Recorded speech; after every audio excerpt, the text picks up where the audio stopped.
Selamat pagi pemirsa, jumpa kembali bersama saya Syifa Aulia dalam Berita Kaltim hari ini.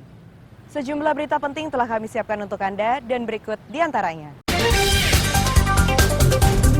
Seorang pria di Berau nekat mencuri sepeda motor yang kuncinya masih tertinggal.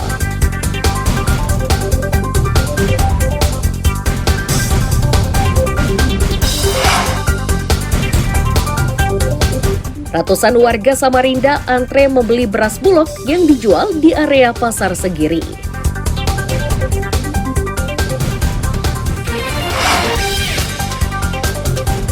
Terminal bus antar kota dan provinsi di Samarinda diresmikan Presiden.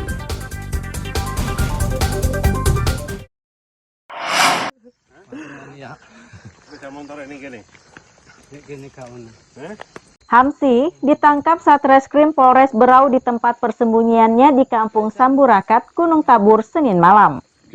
Hamsi ditangkap bersama barang bukti sepeda motor bernomor polisi KT 3947GU yang dicurinya. Kanit Resum Polres Berau Ibda Yoga Patur menyatakan motor tersebut dicuri di halaman parkir lapangan Batiwakal Tanjung Redep Minggu sore 21 Januari 2024. Ia dengan mudah membawa kabur motor tersebut karena kuncinya tertinggal di dashboard. Pelaku mengaku motor curian ini tidak dijual karena akan dipergunakan sendiri.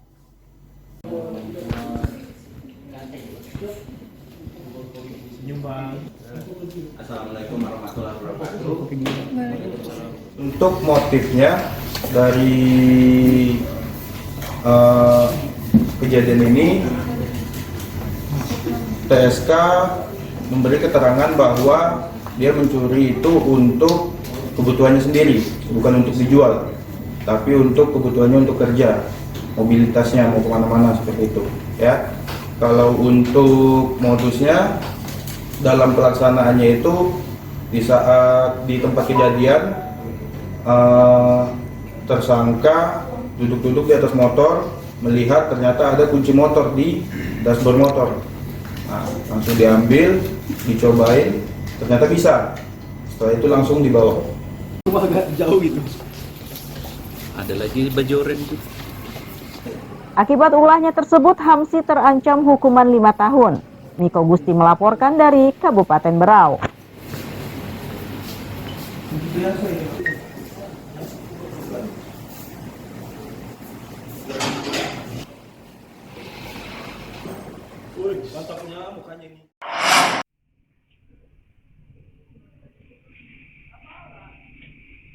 Dua pria yang mencuri ikan di Pasar Tenguyun Tarakan ini terekam melalui kamera pengintai. Aksi yang dilakukan Senin tengah malam itu berjalan mulus karena suasana pasar sepi.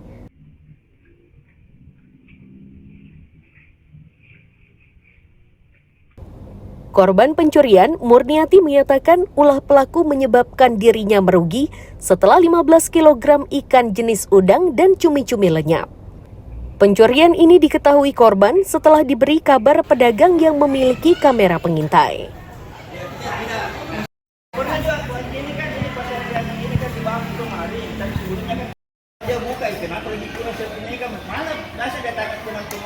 Datang bilang, kamu tadi malam hampir di maling, tapi aku datang tegur itu anak ngapain di sini? Padahal itu anak-anak sudah mengambil cumi sama udang. Baru dia bilangnya ada tanteku menjual ikan di sini, dia diusirlah dia sudah pergi. Habis itu rupanya sudah mengambil barang.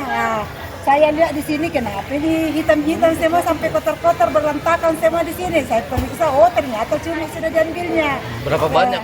2 kompek juga bilang, sekitar 2 kompek. Itu pun 2 kompek dia sempat bawa ke Beringin paginya mau jual, tapi orang Beringin kan tahu kalau barang di sini tuh malahan dia yang melempar, dia yang mengopor. Berapa kilo banyaknya? Sekitar 10 kiloan lah kalau 2 kompek itu sama udang. Aku tidak tahu kalau udang 1 kompek kali udang. Kalau pelakunya sendiri memang sering kesini gitu? Sering teriak? Pelakunya kebetulan yang sering antar ikan tengah malam di sini, dia bilang sering memang dia dapat, bilang anak-anak di sini ngumpul-ngumpul di belakang sini duduk-duduk. Tapi dia kira bilang orang-orang dalam pasar sini. Meski merugi namun korban tidak melapor ke polisi. Ia hanya berharap pengamanan pasar ditingkatkan agar kejadian serupa tidak terulang. Mustafa melaporkan dari Tarakan, Kalimantan Utara. Saat dia sekitar jam 12 itu anak-anak mengambil barang. Supaya orang yang ini juga kalau bilang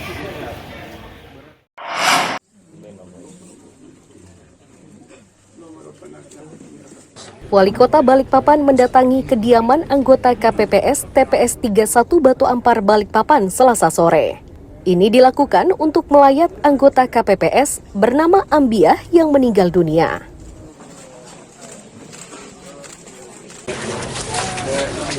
Ketua KPU Balikpapan menyatakan, anggota KPPS tersebut mulai sakit 2 hari setelah pencoblosan. Sebelumnya, mendiang dirawat di rumah sakit dan sempat dibawa pulang. Namun kemudian kembali dilarikan ke rumah sakit karena mengalami sesak nafas hingga akhirnya meninggal.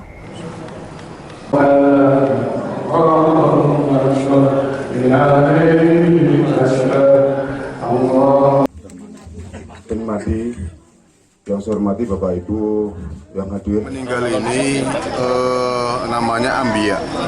Dia anggota TPS, anggota KPPS di TPS 31 ya, masalah 31.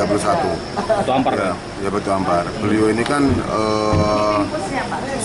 2 hari pasca pelaksanaan pemungutan penghitungan itu kemudian jatuh sakit dan dibawa ke rumah sakit. Di rumah sakit itu menunjukkan gejala membaik gitu, jadi pihak keluarga minta untuk dibawa pulang. Setelah sampai rumah ternyata sesak nafas dan kembali lagi ke rumah sakit. Dan akhirnya kejadian seperti ini, begitu. Salah satu petugas KPPS di Kota Balikpapan. Tentunya saya atas nama Wali Kota. Wali Kota Rahmat Masud menyebut ini takdir yang tidak bisa dihindari. Sebelumnya Pemkot sudah mengambil beberapa langkah, mulai dari pemeriksaan kesehatan hingga pemberian asuransi. Rahmat Masud menyatakan pemerintah kota menyampaikan duka cita mendalam dan merasa kehilangan. Tidak panjang lebar, kami mewakili daripada keluarga almarhum. Sama wali kota, wakili seluruh juga lingkungan pemerintah kota ya turut berduka. Karena ini hal yang kita tidak inginkan. Ya ikhtiar kita sudah kita lakukan, memberikan pemeriksaan kesehatan kepada para peserta KPPS, kemudian juga memberikan jaminan asuransi. Ya ini Allah berkehendak. Ya inilah takdir. Nah, ini namanya takdir, bukan nasib, tapi takdir.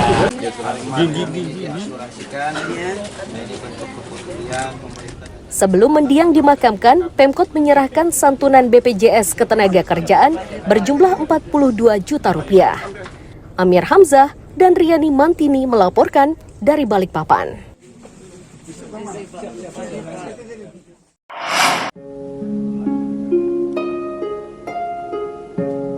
Seperti inilah kondisi rumah kayu nomor 73 RT 40 Karangjati, Balikpapan Tengah. Bangunan yang berdiri di permukaan air itu kondisinya sudah lapuk termakan usia. Saat ini tiang penyangga sudah runtuh, sehingga dapur dan kamar mandi tidak lagi bisa dimanfaatkan. Peristiwa tersebut terjadi saat si pemilik tidak berada di rumah.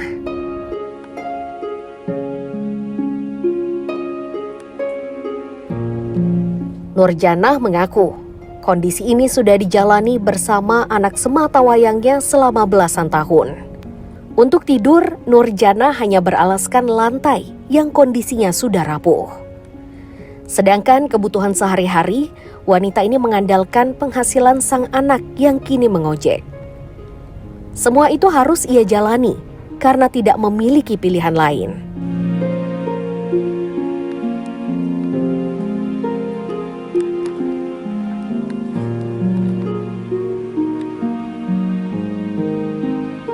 Jam berapa, Bu?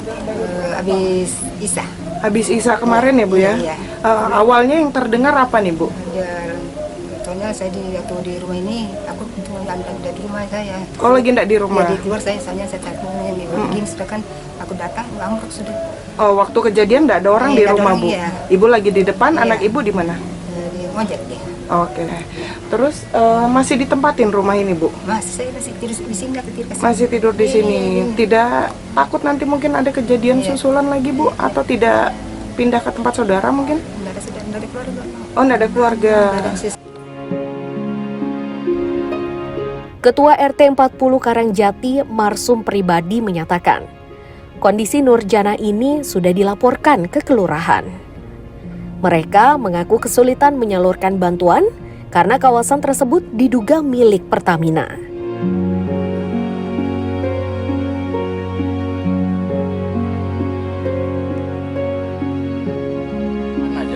Dari kelurahan sudah ada datang ke sini. Kalau dari kecamatan PRT? Belum ada. Belum ada. Dari kelurahan tadi penanganannya seperti apa nih PRT langkah selanjutnya? Ya dari kelurahan itu cuman bisa kasih masukan, ya ibaratnya dapat bantuan. Kalau dari kelurahan kayaknya sini susah Mbak. Susahnya kenapa nih PRT kendala? Karenanya ini kan ilegalitasnya tanah itu masih lain, masih enggak apa? Masih bilangnya masih punyanya Pertamina.